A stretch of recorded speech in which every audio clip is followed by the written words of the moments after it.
कल्पना कीजिए कि आसमान से करोड़ों डॉलर का एक स्मार्ट बॉम्ब गिरता है और वो अपने टारगेट को एकदम 100% सटीकता के साथ भेद देता है। कंक्रीट की एक बहुत ही विशाल और अभेद्य मानी जाने वाली इमारत पल भर में, मेरा मतलब है पल भर में, धूल के गुबार में बदल जाती है। बिल्कुल, टीवी स्क्रीन पर तो ये दृश्य बहुत ही एकदम साफ और स्पष्ट नजर आता है। हाँ, और उसे देखकर अक्सर यही लगता है कि बस मिशन पूरा हो गया, खतरा टल गया है ना? ऐसा लगता जरूर है, पर क्या किसी इमारत को मलबे में बदल देने का मतलब सच में युद्ध जीतना होता है? आज के इस गहन विश्लेषण में हम इसी सवाल की परतों को खोलेंगे। और ये बहुत जरूरी सवाल है। बिल्कुल। हमारे पास स्रोत के रूप में the diary of a CEO पर प्रसारित एक बेहद विस्तृत और सच कहूं तो चौंकाने वाला इंटरव्यू है। जो कि प्रोफेसर रॉबर्ट पेप के इनसाइट्स पर आधारित है। सही कहा। और जो लोग नहीं जानते, प्रोफेसर पेप एक प्रख्यात युद्ध रणनीतिकार हैं। वो पिछले 20 वर्षों से अमेरिका और ईरान के बीच संभावित युद्ध का सिमुलेशन, यानी उसकी पूरी रणनीतिक रूपरेखा का अध्ययन कर रहे हैं। देखिए, यहाँ शुरुआत में ही इस बात को स्पष्ट करना बहुत बहुत ज्यादा जरूरी है कि हमारा मिशन किसी भी राजनीतिक दल या किसी नेता या विदेश नीति का समर्थन या विरोध करना बिल्कुल नहीं है। बिल्कुल सही बात है, हम पूरी तरह से तटस्थ रहेंगे। बिल्कुल। हम यहाँ केवल उन पैटर्न्स और डेटा पर बात करेंगे जो प्रोफेसर पेप के 30 वर्षों के शोध से निकल कर आए हैं। इस चर्चा का असल उद्देश्य यह समझना है कि कैसे एक सैन्य फैसला, जो सतह पर सिर्फ एक इमारत गिराने तक सीमित लगता है, वो असल में पूरी दुनिया की राजनीति, अर्थव्यवस्था और खुद उस महाशक्ति के सामाजिक ताने बाने को हमेशा के लिए बदल सकता है। तो चलिए इस कहानी को वहीं से डिकोड करना शुरू करते हैं जहां से असल में बम गिरने शुरू हुए। बात हो रही है जून के महीने में ईरान के फोर्डो और नतांज के ठिकानों पर हुए हमलों की। उन हमलों को समझने के लिए सबसे पहले हमें रणनीतिकारों की उस दुनिया में झांकना होगा जहां टैक्टिकल कामयाबी और रणनीतिक विफलता के बीच का फर्क अक्सर धुंधला हो जाता है। टैक्टिकल कामयाबी मतलब कि हथियार ने अपना काम कर दिया। बिल्कुल वही। टैक्टिकल कामयाबी का सीधा सा अर्थ है कि आपका हथियार काम कर गया, आपका जो स्मार्ट बॉम्ब था वो बिल्कुल उसी अक्षांश और दिशांतर पर गिरा जहां उसे गिरना था, और उसने अपने लक्ष्य के ढांचे को पूरी तरह तबाह कर दिया। मिलिट्री के नजरिए से देखें तो ये एक सफल ऑपरेशन है। हाँ, झंडे गाड़ दिए गए। सही कहा। लेकिन प्रोफेसर पेप्स के अध्ययन का सबसे अहम हिस्सा यहीं से शुरू होता है। वो बताते हैं कि देखिए, युद्ध सिर्फ हथियारों, कंक्रीट और हार्डवेयर का खेल नहीं है। तो फिर किसका खेल है? युद्ध अंततः राजनीति का खेल है। जैसे ही किसी देश की संप्रभु जमीन पर बम गिरता है, वहां की जो अंदरूनी राजनीति है वो तुरंत बदल जाती है, और यहीं से रणनीतिक विफलता जन्म लेती है। अगर मैं इसे एक एनालॉजी के जरिए समझने की कोशिश करूं तो ये ऐसा है जैसे कोई सर्जन किसी मरीज के शरीर से एक ट्यूमर को काटकर निकाल दे। बहुत ही सटीक एनालॉजी है। सर्जरी सफल रही, ट्यूमर बाहर आ गया, लेकिन उस सर्जरी के तरीके ने असल में कैंसर की कोशिकाओं को पूरे शरीर में और भी ज्यादा आक्रामक रूप से फैला दिया हो। एकदम सही। बीमारी खत्म नहीं हुई, बल्कि और खतरनाक हो गई। लेकिन यहाँ मेरे दिमाग में एक बड़ा सवाल आ रहा है। अगर फार्डो और नतांज के वे टारगेट पूरी तरह से तबाह हो गए, सारी इमारतें मलबे में बदल गईं, तो फिर वो खतरा खत्म क्यों नहीं हुआ?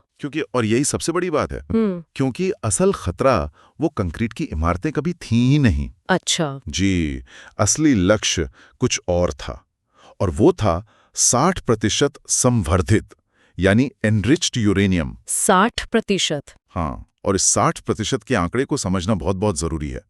आमतौर पर नागरिक इस्तेमाल या मान लीजिए बिजली बनाने के लिए जो यूरेनियम इस्तेमाल होता है, हाँ, वो मुश्किल से 3 से 5% तक संवर्धित होता है। सिर्फ 3 से 5? बिल्कुल। अब सोचिए, जब कोई देश इसे 60% तक ले जाता है तो इसका मतलब क्या है? इसका मतलब है कि उसने परमाणु हथियार बनाने का सबसे मुश्किल और तकनीकी रूप से सबसे जटिल काम पूरा कर लिया है। बाप रे। यहां से 90% यानी वेपन ग्रेड तक पहुंचना ये सिर्फ कुछ हफ्तों का खेल रह जाता है। और स्रोत बताते हैं कि वहां 16 परमाणु बम बनाने के लिए पर्याप्त 60% संवर्धित यूरेनियम मौजूद था। 16 बम?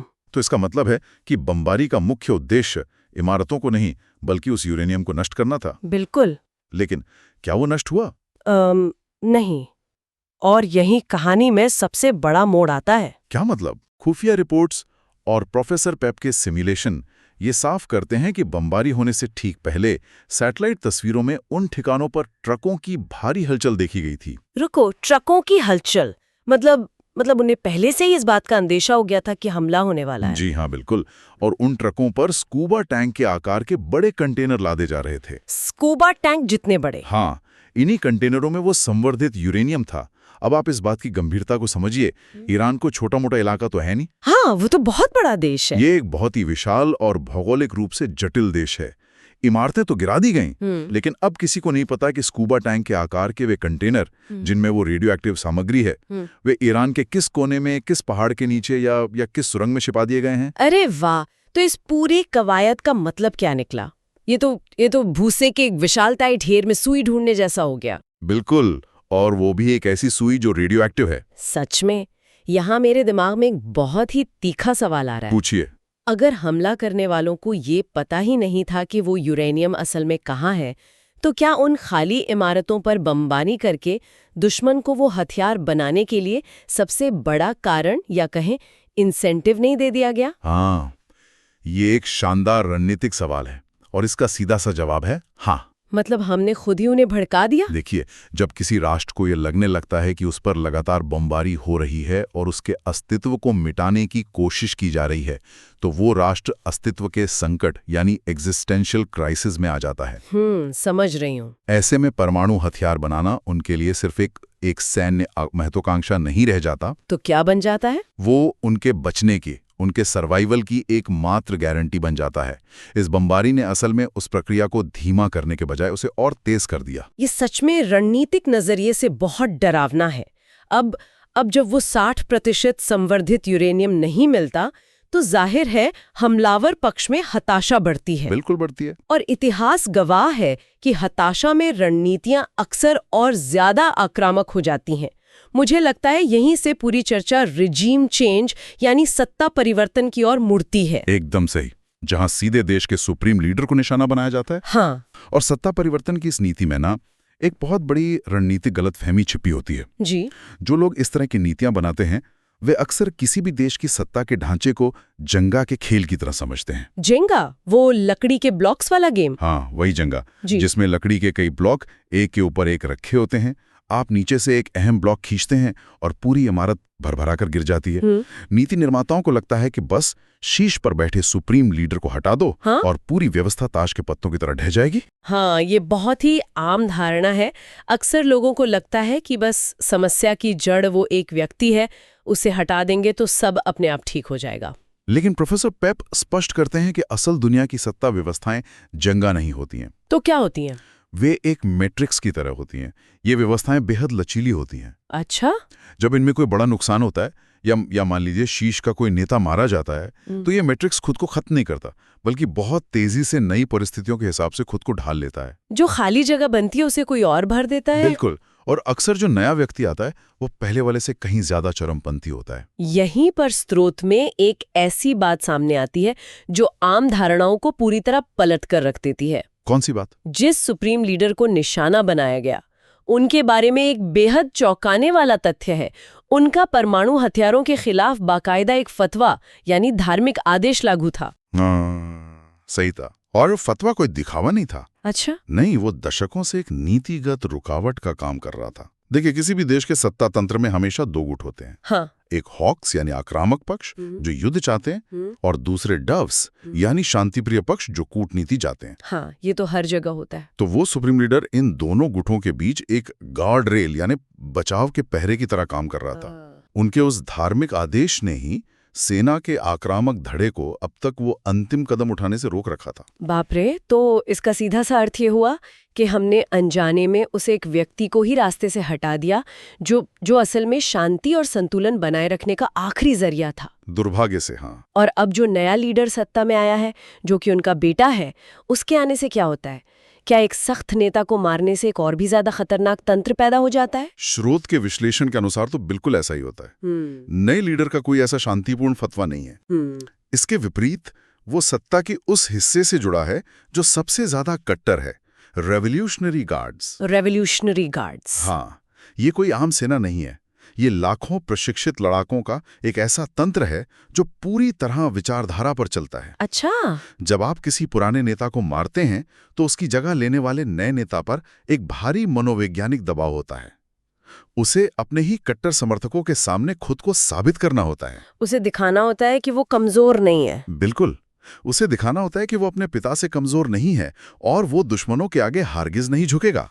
इस साबित करने की होड़ में वो व्यवस्था पहले से कहीं अधिक आक्रामक और अनियंत्रित हो जाती है। और जब कोई शासन इस स्तर पर कट्टर हो जाता है तो उसकी प्रतिक्रिया सिर्फ बयानों तक सीमित नहीं रहती है ना? एकदम सही। यहाँ से ये संघर्ष उस सीमा को पार कर जाता है जहाँ वो एक स्थानीय युद्ध से एक वैश्विक संकट बनने लगता है। इसे ही प्रोफेसर पेप ने एस्केलेशन की 3 चरण का नाम दिया है। एस्केलेशन यानी टकराव का विस्तार। जी, ये समझना बहुत जरूरी है कि ये विस्तार कैसे काम करता है।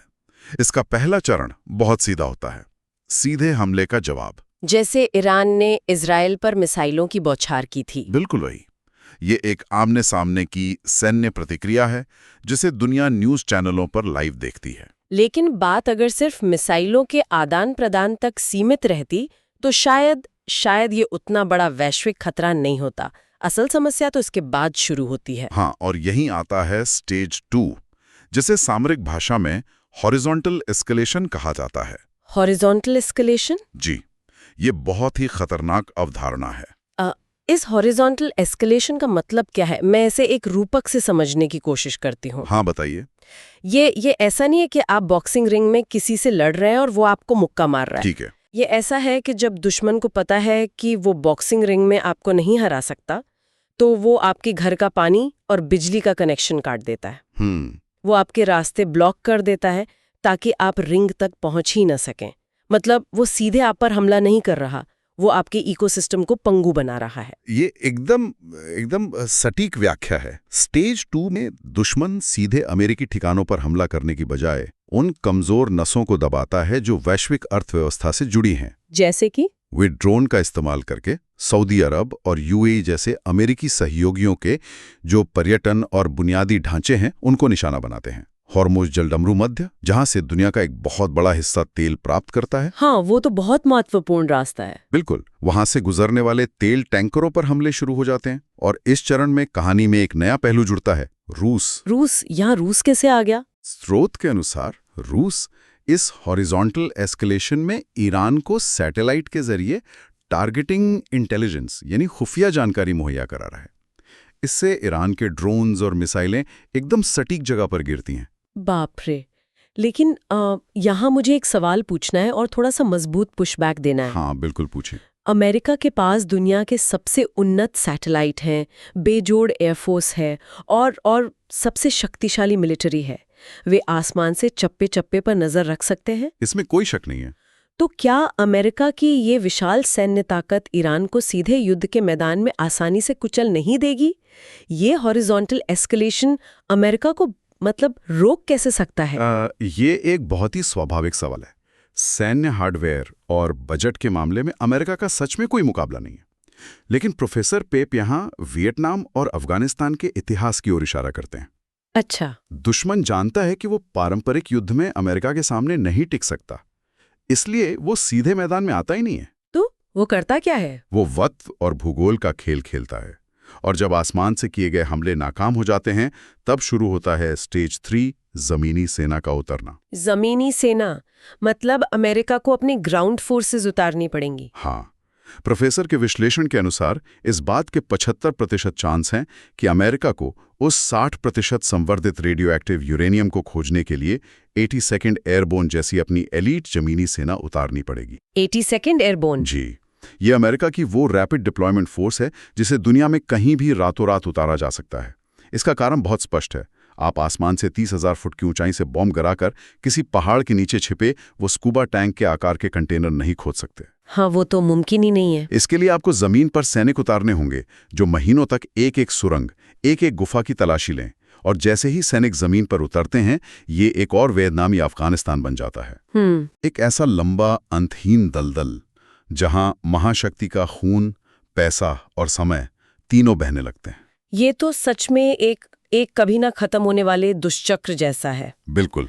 अब जरा इस तस्वीर को थोड़ा जूम आउट करते हैं। जब दुनिया की सबसे बड़ी महाशक्ति मध्य पूर्व के इस रेतीले दलदल में अपना ट्रिलियंस ऑफ डॉलर्स का बजट, अपनी बेहतरीन सेना और अपना पूरा रणनीतिक ध्यान लगा रही है, तो दुनिया के दूसरे हिस्से में क्या हो रहा है? इस पूरे टकराव से असल में फायदा किसे मिल रहा है? अगर हम भू राजनीति के इस शून्य को देखें, इस वैक्यूम को देखें, तो इसका सबसे बड़ा वैश्विक लाभार्थी कोई और नहीं बल्कि चीन है। चीन? हाँ। प्रोफेसर पेप ने हाल ही में चीन का दौरा किया था और उनके इनसाइट्स आंखें खोलने वाले हैं। उन्होंने क्या देखा वहां? उन्होंने बताया कि जब अमेरिका अपना सारा कूटनीतिक और आर्थिक जोर मध्य पूर्व के इस एस्केलेशन में झोंक रहा है, तब चीन चुपचाप एक अलग ही दिशा में दौड़ रहा है। इसका सबसे बड़ा उदाहरण चीन का वुहान शहर है। वुहान, आमतौर पर दुनिया तो वुहान को सिर्फ उस जगह के रूप में जानती है जहां से पैंडेमिक की शुरुआत हुई थी। बिल्कुल, लेकिन आज का वुहान वो नहीं है। प्रोफेसर पेप बताते हैं कि चीन ने वुहान को भविष्य के एक बहुत बड़े रोबोटिक्स और एआई हब में बदल दिया है। अरे वाह! वे वहां के 90 लाख नागरिकों के जीवन स्तर को अभूतपूर्व तरीके से सुधार रहे हैं, बुनियादी ढांचा विकसित कर रहे हैं। यहाँ इस पूरे मैकेनिज्म को समझना जरूरी है। कैसे? देखिए, एक महाशक्ति के पास असीमित संसाधन नहीं होते। अगर अमेरिका के खरबों डॉलर मध्य पूर्व के रेगिस्तान में सैन्य ऑपरेशंस पर खर्च हो रहे हैं, तो वो पैसा कहीं और नहीं जा रहा? बिल्कुल, वो पैसा सिलिकॉन वैली, अमेरिकन इंफ्रास्ट्रक्चर या एआई रिसर्च में नहीं जा रहा है। चीन इसी वैक्यूम का फायदा उठा रहा है। वे अपनी अर्थव्यवस्था और तकनीक को उस स्तर पर ले जा रहे हैं जहां उन्हें कोई चुनौती न दे सके। चीन इस बात से बेहद संतुष्ट है कि अमेरिका का ध्यान पूरी तरह से बटा हुआ है। तो ऐसे में अमेरिकी नेतृत्व के सामने क्या विकल्प बचता है? मेरा मतलब है, जो भी नेता वहां सत्ता में हो, उसके लिए ये कितनी बड़ी चुनौती है? इसे रणनीतिक भाषा में विरासत का संकट यानी लेगेसी डिलेमा कहा जाता है। अच्छा। स्रोत के अनुसार ये संकट किसी एक पार्टी का नहीं है। उदाहरण के लिए, ट्रंप के सामने ये संकट था कि या तो वे राजनीतिक नुकसान सहकर पीछे हट जाएं या फिर युद्ध में उलझे रहें। इसी तरह लिंडन बी जॉनसन ने वियतनाम में और बिडेन ने अफगानिस्तान वापसी के समय ऐसे ही संकटों का सामना किया। नेता के पास दो ही विकल्प होते हैं। कौन से दो विकल्प? या तो वो तत्काल अपनी हार मान ले कि हमने इमारतें तो गिरा दी, लेकिन अब हम ये युद्ध नहीं लड़ सकते, और अपनी सेना वापस बुला लें। इससे उन्हें भयंकर घरेलू राजनीतिक नुकसान होता है। और दूसरा विकल्प ये है कि वे अपनी साख बचाने के लिए इस उम्मीद में युद्ध को और आगे बढ़ाएं कि शायद अगली बमबारी या अगला ग्राउंड ऑपरेशन काम कर जाए। ये एकदम सही, और इतिहास गवाह है कि ये दूसरा रास्ता हमेशा एक भयंकर रणनीतिक विफलता की ओर ले जाता है, और इतिहास के पन्नों में उस नेतृत्व की छवि हमेशा के लिए खराब हो जाती है। देखिए, ये सब सुनने में ऐसा लग सकता है कि ये अंतर्राष्ट्रीय राजनीति की बातें हैं, किसी दूर देश की कहानी है। हाँ, लोग अक्सर ऐसा ही सोचते हैं। आम इंसान सोच सकता है कि अरे, इससे मेरी जिंदगी पर क्या असर पड़ता है, लेकिन ऐसा सोचना एक बहुत बड़ी भूल है। बिल्कुल। जब स्टेज 2 के हॉरिजॉन्टल एस्केलेशन में हॉर्मुज़ जलदमरू मध्य में ड्रोन हमले होते हैं, तो दुनिया भर में सप्लाई चेन टूट जाती है। रातों रात पेट्रोल और डीजल की कीमतें आसमान छूने लगती हैं। सही कहा। माल ढुलाई महंगी हो जाती है, जिससे वैश्विक महंगाई बढ़ती है। ये किसी दूर की सीमा का युद्ध नहीं रहता, ये सीधे आम इंसान की जेब और उसकी डाइनिंग टेबल तक पहुंच जाता है। और इसी संदर्भ में इस पूरे विश्लेषण का सबसे गंभीर और अंतिम बिंदु सामने आता है। स्रोत के अंत में प्रोफेसर पेप ने जो चेतावनी दी है, वो किसी भी महाशक्ति के लिए सबसे ज्यादा डरावनी है। क्या चेतावनी है वो? उनका कहना है कि आज अमेरिका के लिए सबसे बड़ा खतरा मध्य पूर्व या बाहरी दुनिया से नहीं है, सबसे बड़ा खतरा खुद देश के भीतर पनप रहा है। देश के भीतर पनप रहा है, इसका असल में क्या मतलब है? युद्ध तो बाहर लड़ा जा रहा है ना, तो अंदर खतरा कैसे पैदा हो गया? उन्होंने इसे राजनीतिक हिंसा का सामान्यीकरण कहा है, normalization of political violence.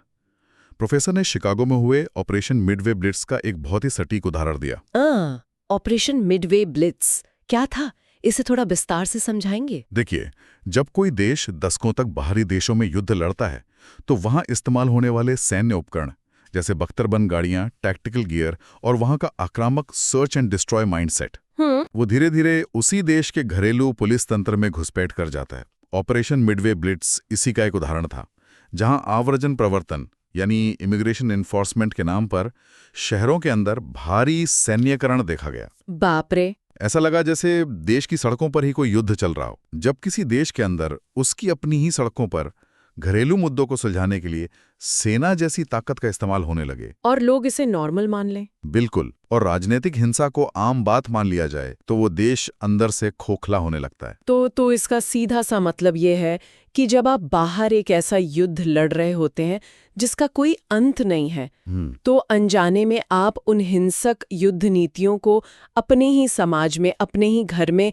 Import कर लेते हैं। एकदम सही। अगर दुनिया का सबसे ताकतवर देश अपना ही सबसे बड़ा दुश्मन बन जाए, अपनी ही जड़ों पर हमला करने लगे, तो फिर बाहरी खतरे तो वैसे भी बहुत छोटे लगने लगते हैं। यही एक महाशक्ति के पतन का सबसे स्पष्ट संकेत होता है, जब आप 100% सुरक्षा पाने की जिद में इस कदर अंधे हो जाते हैं कि आप उन नीतियों को अपना लेते हैं जो आपके ही देश के सामाजिक ताने बाने को फाड़ देती हैं।